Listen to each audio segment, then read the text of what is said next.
me start out by saying right off that if you're not buying your meat at Costco, you're insane. For two reasons. One is that the meat there is probably better than you're going to find at your supermarket, and it's undoubtedly about half as much.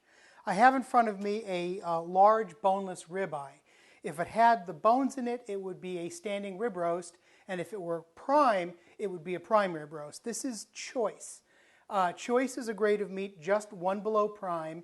Prime is what the restaurants get. You probably don't have prime at your supermarket, although some supermarkets do have prime. The only way to know that it is choice is it says USDA choice right on the label. Okay, it's stamped. There they put a blue ink stamp on the cow, and then when they're broken down into smaller pieces, they put them in this plastic, and it's right there on the plastic. If it does not say choice, it isn't. No matter what the cute name your market may put on the meat, President's Supreme or Rancher's Choice or Rancher's Reserve or anything, if it doesn't say USDA choice, it's not choice. Most markets these days sell Select. That has a lot less fat, which means it has a lot less flavor. You're never going to get a good steak or roast or anything if you're not buying choice. You must buy your meat at Costco. The question comes up, what are you going to do with this enormous hunk of meat? This particular one is about, it's 18 pounds. That's a lot of meat. So here's what we're going to do. We're going to dry age it. We're going to use some of it for roasts. We're going to use some of it for steaks. And we're even going to use some of it for cheesesteak sandwiches. And the beauty of this is when you buy it at Costco, it's cheap enough that you can afford to use it for cheesesteak sandwiches instead of buying the cheap stuff at the supermarket. You will never get this quality of meat at your supermarket. So how do you dry age meat? It's really simple. All you need is a little space in your refrigerator.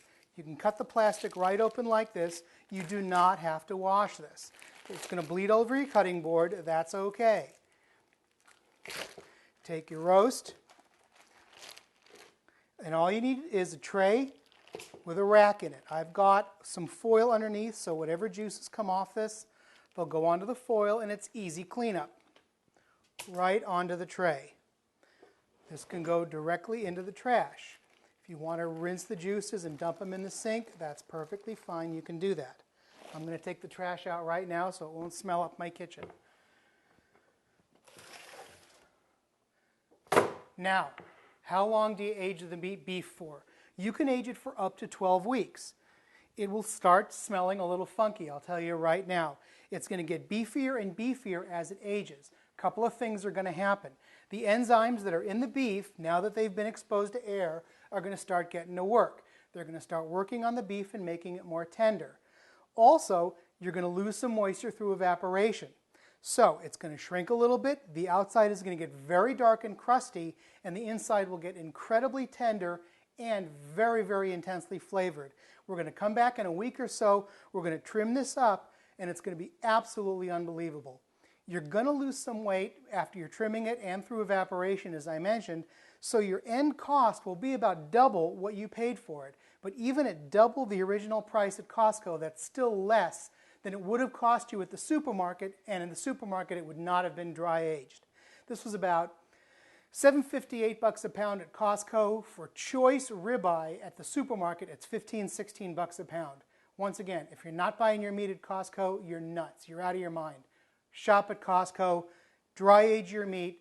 We'll show you what to do with it later. Come back in a week.